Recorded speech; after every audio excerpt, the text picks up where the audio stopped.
Ladies and gentlemen, it is time for a qualification series. I hope you are excited to see the first of the gamers to make it out of Gauntlet Stage B into the Battlement stage. After this tournament stage is concluded, we'll only have 4 more entrants into the Battlement stage, courtesy of Gauntlet Stage C, which by the time you're watching this video has probably concluded its signups, but in case it hasn't, act now because it's probably going to do that very soon. We welcome new gamers and old ones. Shopkeeper Dog, I actually don't know how old he is, but however old he is, you gotta multiply it because it's in dog years. He is our top seed Terran in the top left. I'm gonna guess he is maroon. Oh, he's blood. Look at that. And down here in the bottom right, we have Sosij. He is the Vivid Red Protoss in the bottom right. Just looked a little bit different than regular red, that's all. That's the only clue I had.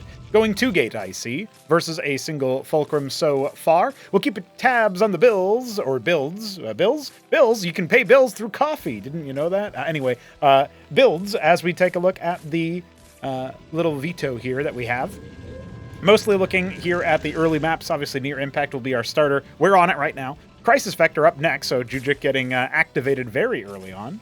Serenity is our third map, and if we need more than that, we'll go to Kingwa Valley for map 4, picked by Sosij, and Radium, picked by Dog. That will be our decider if it is required. Note that Decapitation and Brainstorm were the first round vetoes, and the second round vetoes were Check Stealer and Mass Destruction. So really shying away from any of the 4-spawn maps. The other one that was available, of course, Blackwater Bastion, but not a map that ended up getting opted into. So it seems like they really are going after those low variance options. A little bit of a worker scuffle in the middle of the map, and it does look like it's going to be a 2-Folk play with Heavy Vulture. At least that's my guess, based on what I've seen Dog do elsewhere. We have a third gate coming. Sosij trying to keep up in that respect, and it looks like the Vulture was able to snipe that Scribe. I do like Sosij's idea to move it up here to the top right, just because it helps the idea of, like, okay, I'm going to keep my my Scribe alive. I'm going to prevent it from dying, or at the very least, use it to stall the first combat unit.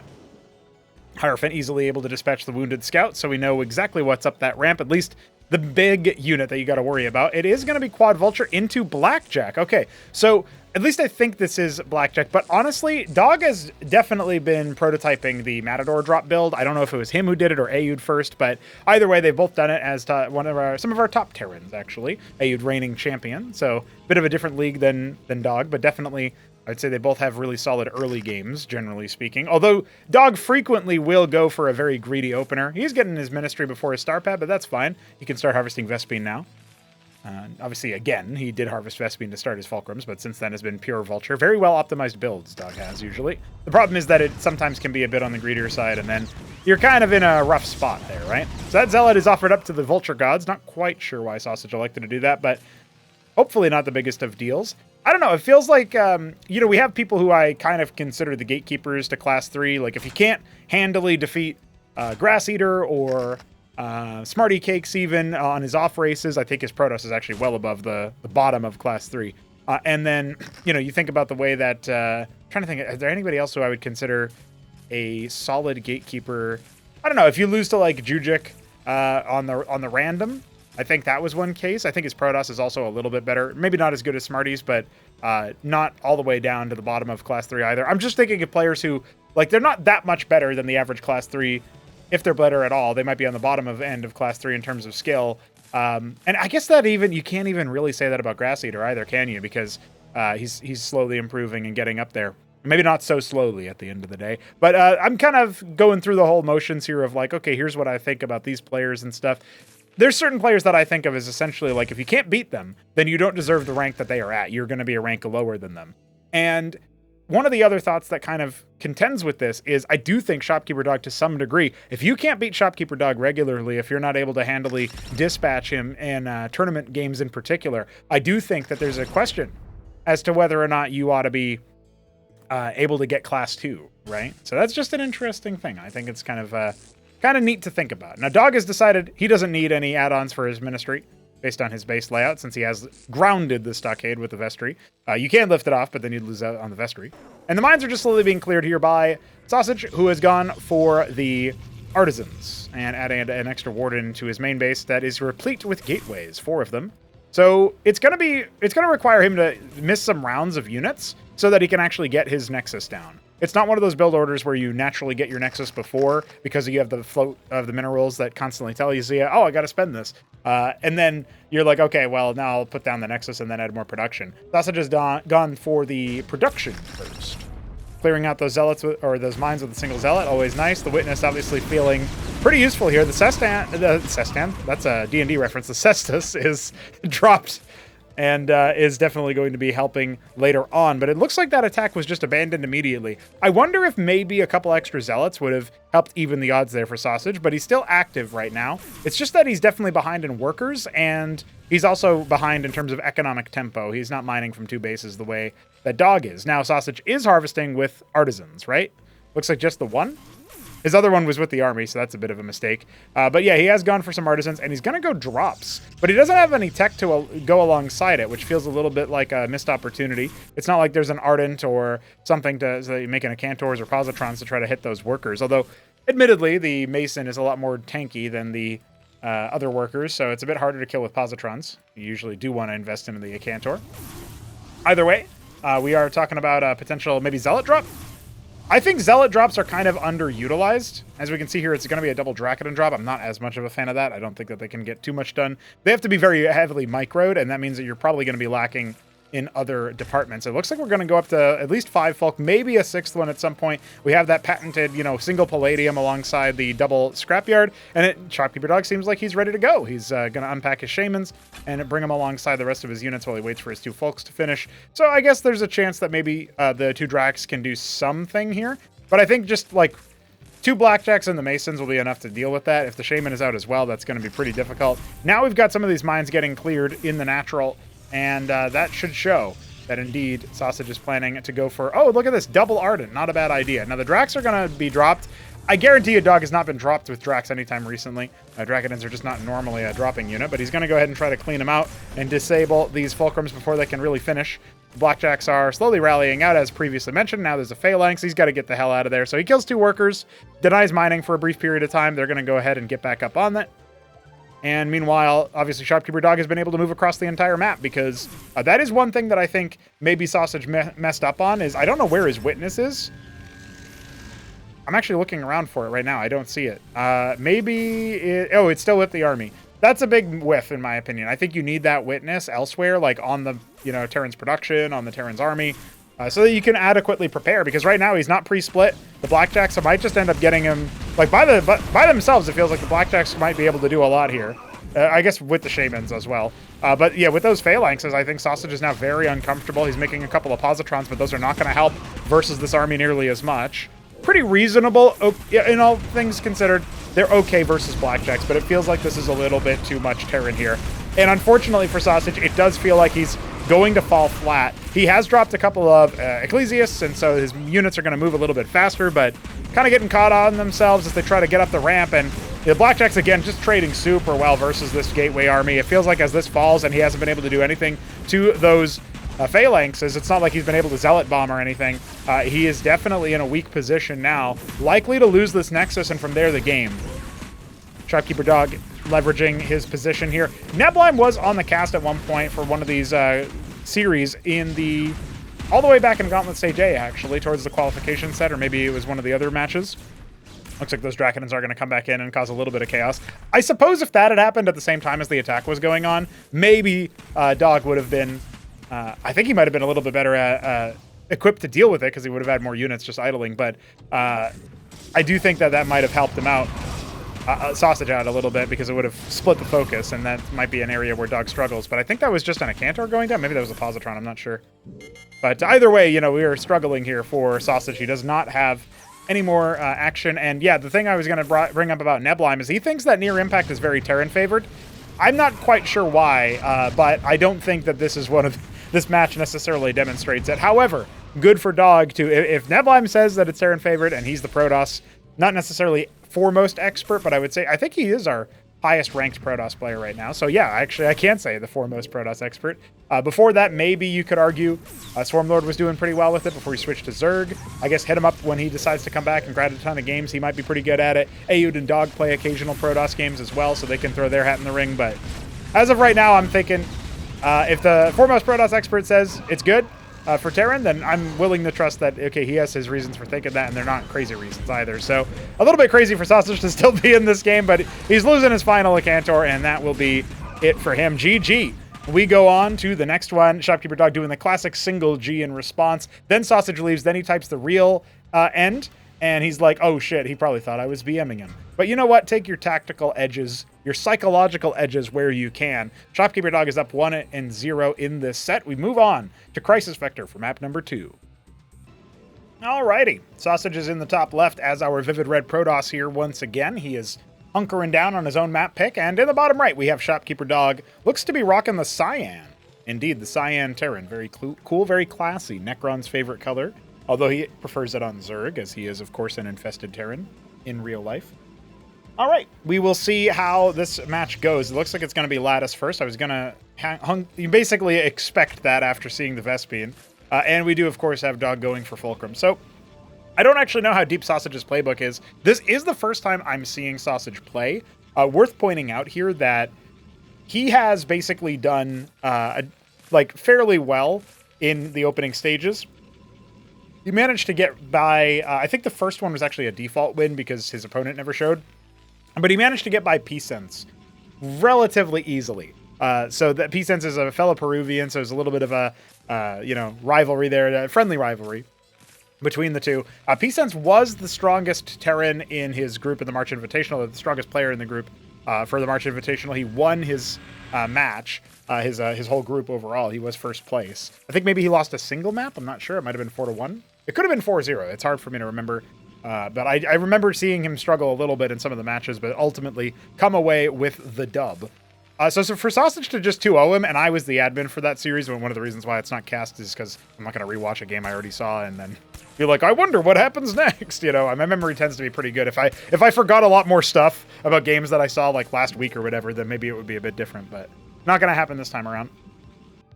Just checking out here to see if the Mason would see the Vassal coming. It doesn't look like it. But yeah, it's just one of those things where you think about it and you think, okay, well, P-Sense was dismissed relatively handily. Sosij definitely seems like a solid Protoss in that respect. He makes it all the way to the upper qualification, and so feels pretty good there. Obviously, Shopkeeper Dog happy to not play TVT. And he's just going to comfortably drop a Watchdog in this position, and one Vassal does not DPS Masons down fast enough to stop this sort of thing from happening. In fact, he changed targets, so he might not even... Oh, he will kill that one Mason, but then he will lose the Vassal for it. And the Idol will clear that one, and Mason scouting that there were 2 gates over here. So all in all, not really a whole lot of value gained yet. I mean, technically, you can't say that like it's that big of a deal. It's something. It's something to lose the one Mason. The problem is Sosij was maybe missing a couple of macro cycles because he's actually, for a second there, he was actually down a Mason, despite killing the scout and everything else. So now they're about dead even as a result of that. So we'll see if those idols end up being stalwart enough for the Blackjacks and the Vultures. It looks like it's just going to be a straightforward, 2 Fulcrum expand build here for Shopkeeper Dog. There it is, Ministry placed. So interestingly enough, he decided not to do the Matador drop. He just went for a much more straightforward one. And I wonder if that's based on something like a mid-game read where he's like, oh, Sosij attacks me with an army and I fend him off and I don't take too many losses. I'm just going to A-move him with like pure power instead of worrying as much about trying to do something more tactical with the star pads. Obviously, Shopkeeper Dog does tend to be one of those players that, in my opinion, I think it's very infrequent for him to win a game and then switch into a different style. He did do that versus Kasuga, but it was more like, I think that was just because, like, I think maybe the first game hashed, and so when they replayed, he just did something completely wild and different, which is fine. Like, I'm not going to expect the same thing over and over again, essentially. Every single time, right? So, but that's like one of those things that I'm wondering about is like, if Dog wins game 1 with a certain strat, will he even bother deviating? And he's getting his 3rd Fulcrum. I'm guessing it'll be a Palladium. No star pad in sight.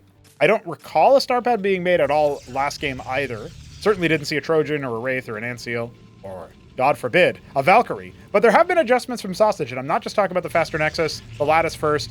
Obviously, we have an embassy coming down as well, but it seems more aptly timed, and we even have a very fast Ardent Authority off of 2 gates. So He's also making a pylon, which makes him an instant legend, because very few Protosses actually bother doing that. We've got a pylon over here as well for a little bit better build area.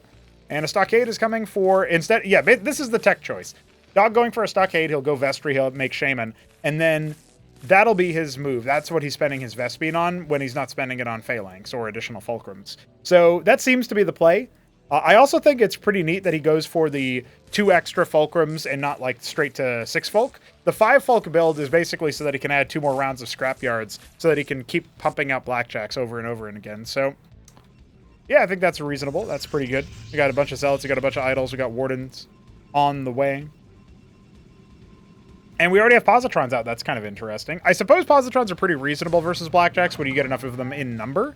And I think that's what Sosij is thinking about right now. He's also making the Envoy, so maybe that's not what he's thinking. He'll actually go a Cantor, which I think is probably, broadly speaking, better with a bit of a gateway frontline anyway than a Positron into Blackjack. But I think he's just going to do the Positron drop and try to wound Dog in terms of the military. And remember what we were talking about recently. When it came down to actually this very map being cast between Luciferius and this is Jimmy, I mentioned how if you lose a lot of workers, it's up to you to do something in response and clear out a lot of the action, try to level the playing field. If they lose a lot of military and you lose a lot of workers, you have the military advantage in that situation, or you should. And so let's see what you can do with it, right? That's basically what I was getting at in that particular cast. And so it seems to me like this should absolutely be an option for Shopkeeper Dog if he does end up losing workers to the Positrons, plus the move out. And I do think you need both, because the Positrons aren't liable to do much of anything without some kind of distraction. Now, Dog just allows 3 Vultures to die. That was definitely not necessary, but he will end up escaping with 1, and he's now very much aware of everything that's going on. He's already put down a Watchdog by his Ministry. I think he might have, just seen that there's an Envoy just because it was kind of grouped up with everything else. So a bit of a unforced error from Sosij to kind of bring it with his whole army. Just scouting out with that 1 Vulture, the solitary Vulture that is still alive, the final survivor. Picks off an Idol. Yeah, that's probably fine. You don't necessarily need to keep prepping for this sort of thing. And he knows that he should know that the Envoys are coming in. Oh my god! Double Watchdog! Oh no! He doesn't even unload him! That was a big error, because remember, you get that like under attack notification, it blinks, etc. You gotta be on the ball there. Even just minimap awareness, because he would have scouted the enemy dots. So that ends up being a pretty big investment dropped. Positrons are not super cheap now compared to where they were at the very start of like the patch cycle or whatever before this tournament really kicked off in the Tribunal stage. And so it feels to me like, plus the Envoys themselves aren't necessarily cheap. That was dicey. That was tough. We do have a Stargate coming. One thing that has remained the same in a lot of respects is the fact that like Protoss don't necessarily do mega drops all the time, but it's definitely one of those things that in Cosmonarchy, I think Protoss probably don't do enough. Just to put it into perspective for you guys, the Envoy does cost only minerals. Everybody else's transport, Ovaleth, especially its upgrades, Trojan for Terran, yeah, they all cost gas. And so, the Escosi one will cost gas as well. It's just one of those things where when you have enough mineral income, you can absolutely afford to grab more Envoys than you think. However, it costs a lot of minerals. It's 200 minerals, so it's not super cheap. Now, here comes the Blackjack committal, and once again, we have a dropout, but this time it is with Positrons. Let's see if Sosij can hold. The Idols not really doing a whole lot, especially being splattered by those Phalanxes. All of the front line has been destroyed. He's going to try to unload those Positrons, but they've already been shot by the Phalanxes. The Blackjacks just snap the neck. Sosij, well, blink and you miss it, but his army is wiped. He just can't hold back the crushing tide of Blackjacks. I think if he had just fought the Blackjacks away from the Phalanx, that would have been one thing. But one of the things that StarCraft 1 TVP people talk about a lot is how if Terran gets across the map uncontested, it's really easy for them to just kind of walk forward and siege you up and essentially choke you out with that.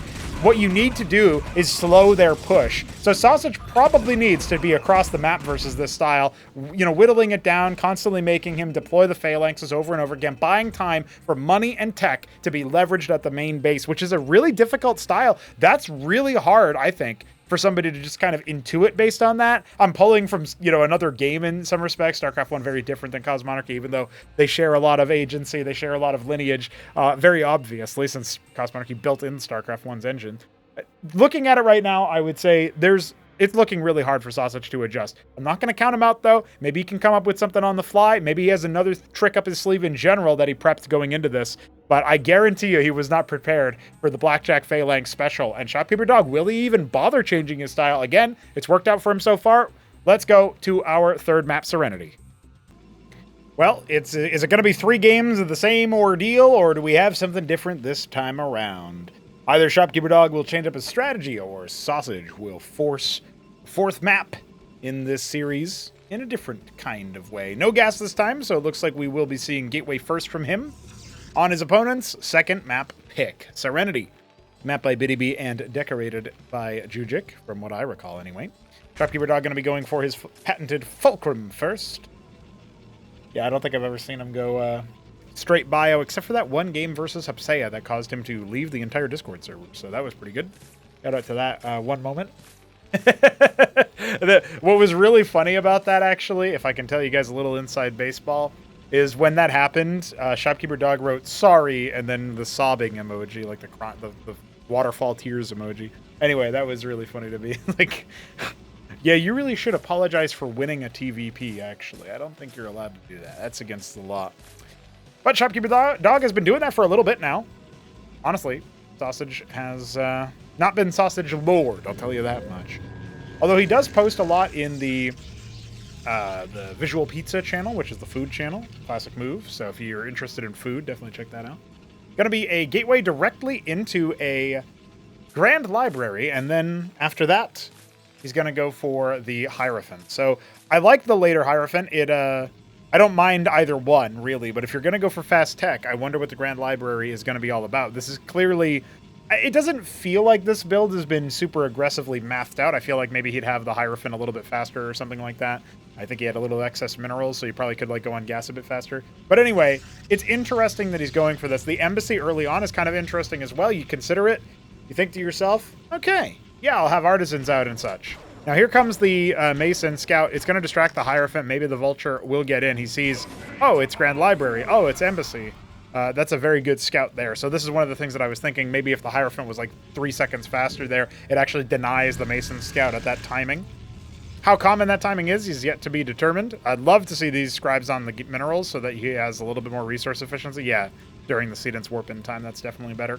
And the Embassy will obviously allow him to go for Vespene in funny places. You can just sit in the back base, for example, in this map. Not something that Protosses normally do. Definitely an option. And now, Shopkeeper Dog going to go for his normal timing with the double Scrapyard into the Ministry. So, one thing I'm observing about this style from Shopkeeper Dog is that it does feel like this is a very unit light style in the early game. And I wonder if he's going to be at all pressured later on, and what his flexibility is there. Do you just delay the Ministry? Do you delay the Scrapyard so you can get more Vultures? Like, how do you respond if somebody is going for much higher, Dracodon count in the early game, for example, and just going to try to walk down your door? Can you afford to, use just 4 Vultures to deal with that? I'm not sure how aggressively he has been tested by other Protoss players. It's going to be an Atreus. Interesting choice there. And extra Embassy. Okay.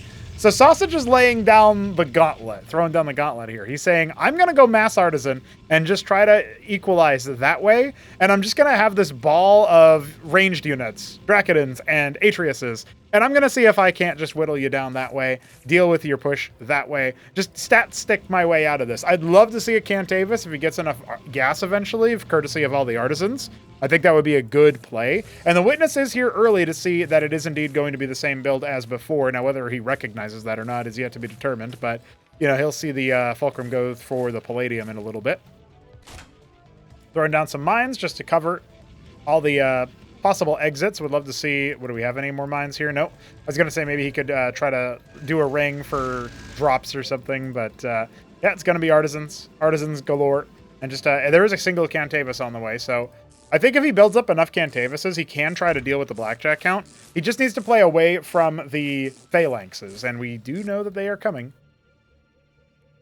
Interesting to me that Dog goes for the Stockade for Shamans and keeps his Blackjacks alive a little bit longer and uses that instead of the Star Pad. It doesn't seem like he wants to abate Blackjack production in time for the Matadors, right? It seems like that's basically what I'm noticing here. There's the artisans grabbing that geyser. We love to see that. We got a little bit of gas harvesting from the bottom left. And I think I would like to see if your gas is your sort of limiter here, if that is what it's happening, it would probably be good to have the geyser in the natural be harvested directly instead of the ridges. Could also go for an envoy at some point and just build seedants down there with a scribe. Artisans cannot build unlike the other workers, so that's something.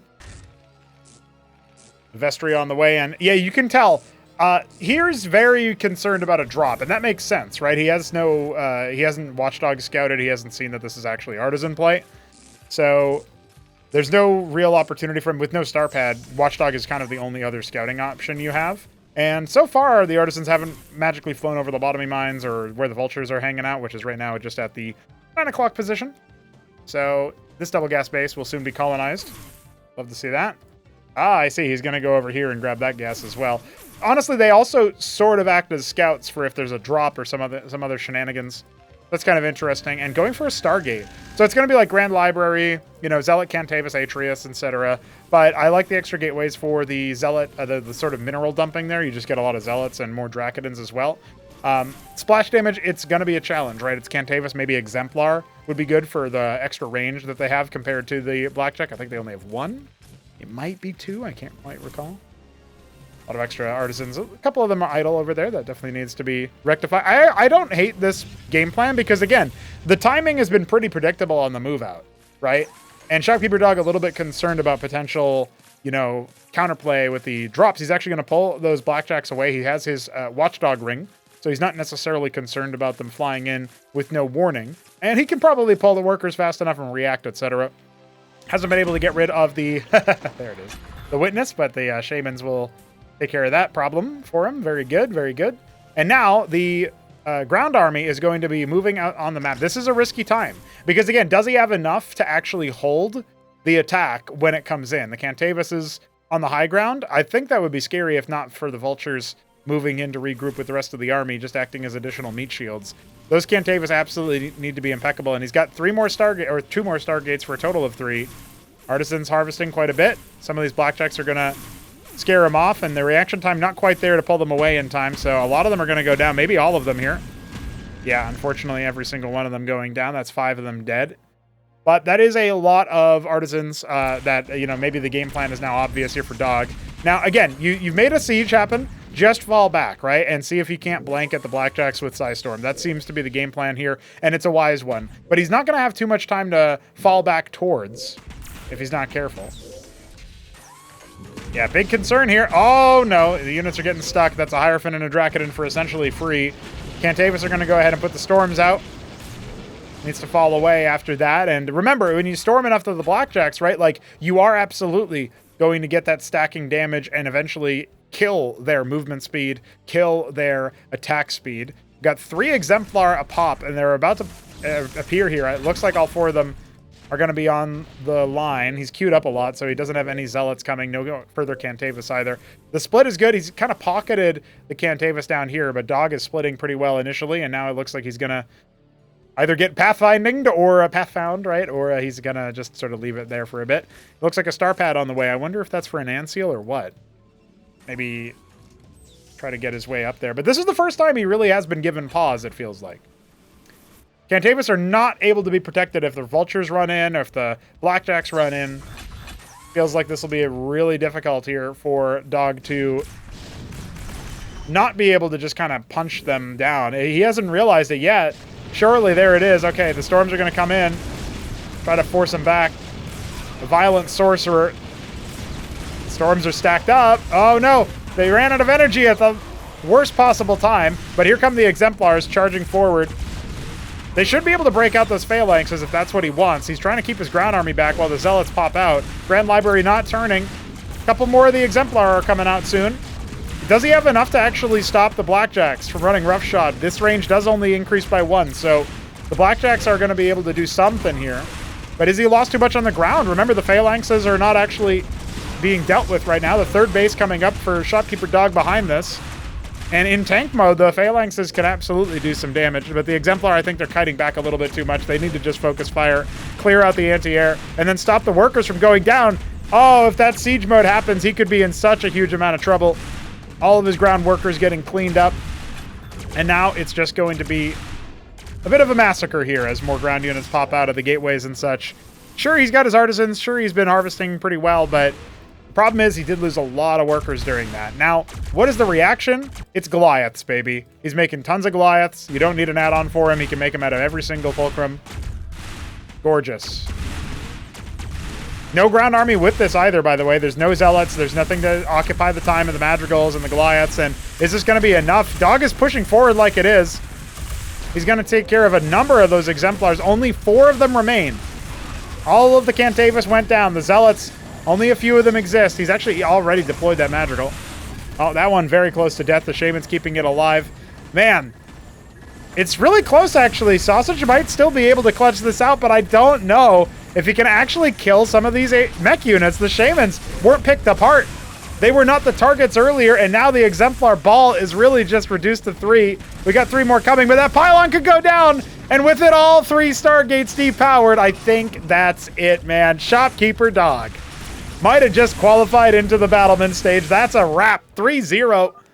And Sosij will not be Sosij Lord yet, but honestly, it's really deceptively difficult to beat Shopkeeper Dog. He'll be like, yeah, Grass beats me 60% of the time, and I forget who else he said beats him all the time. That definitely doesn't beat him all the time. And then, like, the real ratio will come out, and he's actually up ahead, like, 70% win rate. It's a big swing in reality. It's just how the games that he feels suck. And then he's like, also, oh yeah, I don't count the games where I first do a strategy that you've never seen. Well, now we know why you should count those games, because if there's not a reaction yet, if there's not a theory behind how to deal with it, well, tournament games can look very different, and Sosij just found that out. He's going to fall to the lower bracket. We'll see who faces him. I think maybe Grass Eater is the... Actually, funnily enough, I brought him up in a few times in this cast. I think he's actually up next to face him, like, as far as the favorite in the lower bracket is concerned. It could technically be Blade Hollow. So I guess we'll wait to see, because he has also been in his own rough spot. He has to face Jimmy ZVT because he switched from Protoss to Zerg. A couple Protoss did that this tournament. I don't know why. We'll see what happens very soon, but subscribe for more content, and I'll catch you guys later. GG.